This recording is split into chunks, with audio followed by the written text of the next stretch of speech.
Le dimanche 12 août, à Saint-Pierre, un très grand nombre d'enfants du pays, d'ici et d'ailleurs, ont fêté leur retrouvaille annuelle et participé à la 37e rencontre valdôtaine, organisée par la présidence de la région et la commune de Saint-Pierre. La communauté locale tout entière était impliquée dans l'organisation de cette manifestation. Grâce à un groupe de quelques 200 bénévoles, un programme riche et articulé a été mis en place. Rien n'a manqué.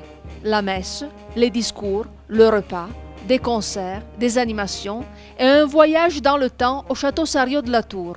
Ce sont surtout les enfants et les jeunes qui ont travaillé en première ligne. Au cours de l'année scolaire, les petits de l'école maternelle de Saint-Pierre ont réalisé les ornements du chapiteau. Les élèves de l'école primaire ont travaillé à une recherche sur l'immigration dont les résultats ont été exposés ce jour même. Les élèves de l'école moyenne ont créé les étiquettes des bouteilles de vin servies pendant le repas et les enfants de la communauté de montagne ont préparé un spectacle théâtral. Nous avons eu cette année le plaisir d'accueillir cette rencontre.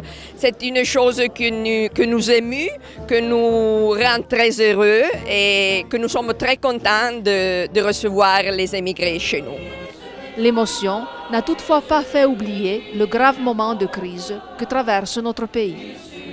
Le problème le plus délicat, c'est justement la situation économique, le fait qu'on a aujourd'hui à nouveau les difficultés qui autrefois avaient en quelque sorte favorisé cette émigration, et alors se retrouver pour faire un examen de ce qui peut être la relance de notre économie, de notre possibilité de répondre à la demande de travail. C'est une réflexion générale qui doit être faite, et justement cette rencontre qui doit être une fête, mais aussi la possibilité d'en parler, de voir quelles sont les idées même des émigrés à ce sujet.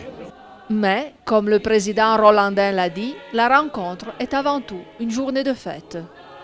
Ça permet de se retrouver en famille, de retrouver ceux qui sont restés au pays et puis ceux qui sont à l'étranger, qu'on retrouve tous rassemblés là, pour ce dimanche de fête.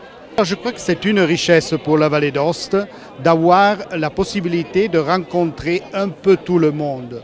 C'est vrai, surtout le monde francophone, la France, la Suisse. Mais il y a des personnes qui viennent même de plus loin. Afin de marquer de façon permanente le souvenir de cette journée, une place des Valdôtains à l'étranger et une statue en pierre en l'air, réalisée par les frères Ferrari de Pont-Saint-Martin, ont été inaugurées au hameau de Pommier, en hommage à tous les émigrés qui ont dû quitter leur pays. Le prochain rendez-vous, en 2013, est fixé dans la commune de Saint-Marcel.